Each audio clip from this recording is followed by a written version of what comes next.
نحمده ونصلي على رسوله الكريم أما بعد.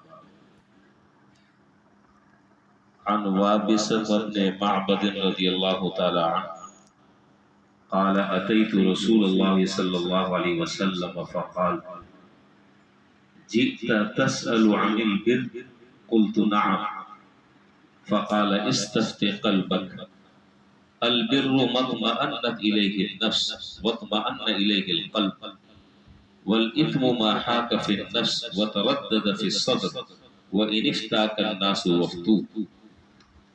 حضرت وابصہ بن معبد رضی اللہ تعالی عنہ جلیل القدر صحابی ہیں.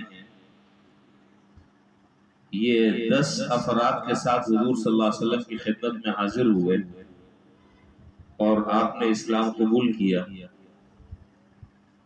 ذخیرہ احادیث میں 11 احادیث ان سے مروی ہیں. وہ اس روایت کے راوی ہیں. وہ فرماتے ہیں کہ میں حضور اکرم صلی اللہ علیہ وسلم کی خدمت میں حاضر ہوا. آپ نے مجھے دیکھ کر ارشاد فرمایا کہ تم مجھ سے نیکی کے بارے میں پوچھنے آئے ہو کہ نیکی کیا ہے. یعنی ابھی میں نے کوئی سوال نہیں کیا, ابھی میں سلام کر آپ کی خدمت میں بیٹھا, بیٹھتے ہی آپ نے یہ بات ارشاد فرمائی کیا تم نیکی کے بارے میں کچھ پوچھنے آئے ہو. میں نے عرض کیا کہ جی ہاں. آپ نے فرمایا کہ نیکی اپنے دل سے پوچھ لیا کرو, نیکی اپنے دل سے پوچھ لیا کرو.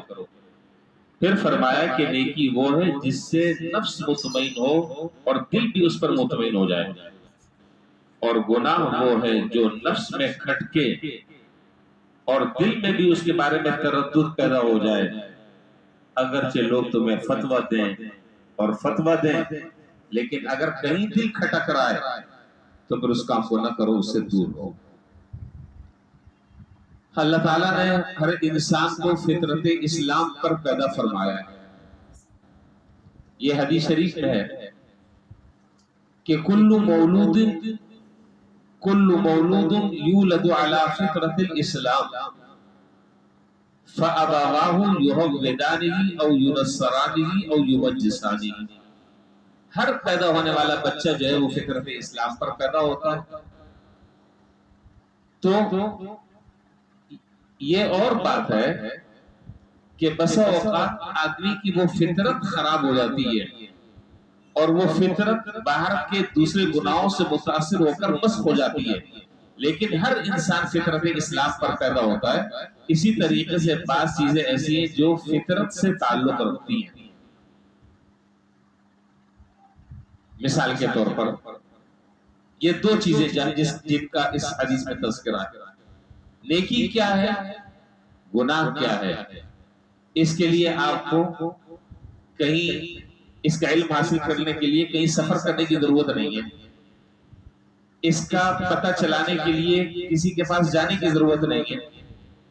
صرف ایک شرط کے ساتھ, وہ شرط یہ کہ آپ کی اندر کی فطرت اگر مسخ نہیں ہوئی, اگر آپ کے اندر فطرت سلیمہ موجود ہے, فطرت سلیمہ اگر موجود ہے, اچھائی اور برائی میں تمیز کرنے کی استعداد اگر اندر موجود ہے, تو پھر آپ کو ان دونوں چیزوں کے درمیان فرق کرنے کے لیے کتابوں کو دیکھنے کی ضرورت نہیں, کسی سے اس کی تعریف معلوم کرنے کی ضرورت نہیں.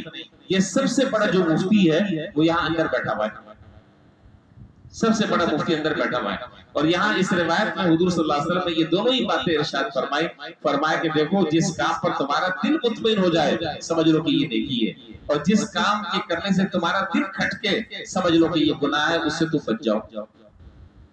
اب یہ ایسی واضح تعریف بیان فرما دی کہ اب اس میں ایک عام آدمی, ایک پڑھا لکھا آدمی, ایک ان پڑھ آدمی. میں نے یہ بات عرض کی, پھر دوبارہ میں عرض کر رہا ہوں کہ بشرطے کے اندر کی استعداد انسان کی مسخ نہیں ہوئی ہے, ختم نہیں ہوئی ہے. گناہوں کی وجہ سے وہ گندی نہیں ہوئی، تو اگر اس کی فطرت موجود ہے، فطرت سلیمہ اگر اس کے اندر موجود ہے، تو وہ نیکی اور گناہ کا فرق سمجھ سکتا ہے کہ کیا نیکی ہے کیا گناہ ہے۔ جس کام پر دل مطمئن ہو جائے وہ نیکی ہے، اور جس کام پر دل کھٹکے یا دل میں تردد پیدا ہو، پتہ نہیں یہ صحیح ہے یا غلط ہے، اس کام سے انسان اپنے آپ کو بچا لے۔ وَإِنِ افْتَاكَ النَّاسُ وَافْتُوكَ، اگرچہ تمہیں فتویٰ دینے والے فتویٰ دے دیں کہ ہاں بھئی یہ کام کرنا تمہارے لیے جائز ہے، یہ کام تم کر سکتے ہو، لیکن اگر اندر کا ضمیر مطمئن نہیں ہے تو اس کا مطلب یہ ہے کہ فتویٰ دینے کے باوجود بھی تقویٰ یہ ہے کہ وہ کام نہ کیا جائے۔ ایک ہے فتویٰ اور ایک ہے تقویٰ۔ فتویٰ تو ہے کرنے کا اور تقویٰ ہے اس سے بچنے کا، لہذا اس سے بچا جائے۔ بس یہ ہے حدیث کا حاصل، یہ پیمانہ ایسا بتلا دیا حضور صلی اللہ علیہ وسلم نے، اس پیمانے کے ذریعے انسان جو ہے وہ نیکی اور گناہ کے درمیان فرق کر سکتا ہے۔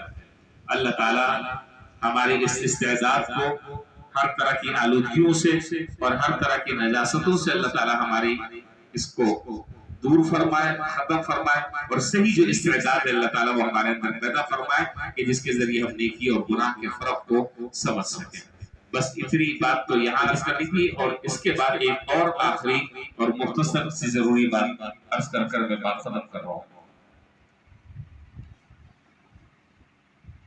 یہ جو بات میں ابھی آپ سے میں عرض کرنے جا رہا ہوں بہت ہمدردی خیرخواہی کے جذبے سے، یہ جو وبا چل رہی ہے ہمارے ملک میں، پوری دنیا میں چل رہی ہے، ہمارے یہاں بھی چل رہی ہے۔ شروع میں بہت سارے لوگ اس کا مذاق بھی اڑاتے رہے، ہنستے بھی رہے، تماشا بھی بناتے رہے، اور وہ جو مذاق اڑانے والے، ہنسنے والے، اس پر باتیں کسنے والے، آج ان کے کوئی نہ کوئی خاندان میں فرد اس سے متاثر ہے، اور روز آنا کی بنیاد پر یہ کیسز بڑھتے جا رہے ہیں۔ اس لیے میری آپ حضرات کے پاس خبریں بھی آتی ہیں، نیٹ بھی ہے، سارے واقعات حالات آپ کو معلوم بھی ہیں۔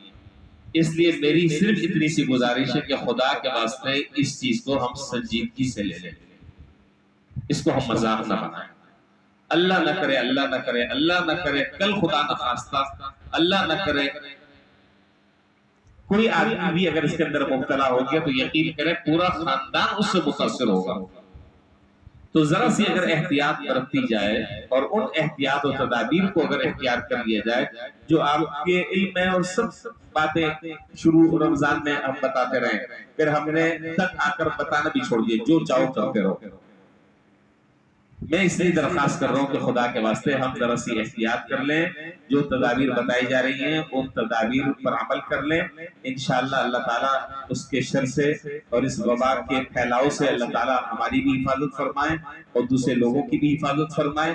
اسی طریقے سے جو بیچارے بڑی عمر کے ہیں، اگر ان کو نزلہ یا بخار یہ اس طرح کی کوئی علامات ہوتی ہے تو اس سے میری درخواست یہ ہے کہ وہ مسجد میں نہ آئے تو بہتر ہے، اپنے آپ کو بھی محفوظ کر لیں اور دوسروں کو بھی محفوظ کر لیں، وہ اپنے گھر میں نماز پڑھیں۔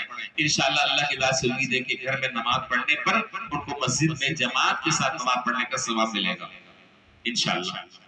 اور دوسرا یہ ہے کہ ماسک استعمال اب میں سے ہر آدمی کو کرنا چاہیے، اور اب یہ ایک لازمی حصہ بن چکا ہے۔ ان چیزوں پر اگر ہم نے عمل کر لیا تو انشاءاللہ امید ہے اللہ تعالیٰ کی ذات سے کہ اللہ تعالیٰ اس بیماری سے اور اس وبا سے اللہ تعالیٰ ہمیں محفوظ فرمائیں گے۔ اللہ تعالیٰ ہمیں ان باتوں کو سنجیدگی سے سمجھنے کی اور اس پر عمل کرنے کی توفیق عطا فرمائے، اور جو بیچارے اس سے متاثر ہیں اللہ تعالیٰ ان سب کو شفاء کاملہ عاجلہ مستمرہ عطا فرمائے۔ وآخر دعوانا الحمدللہ رب العالمین۔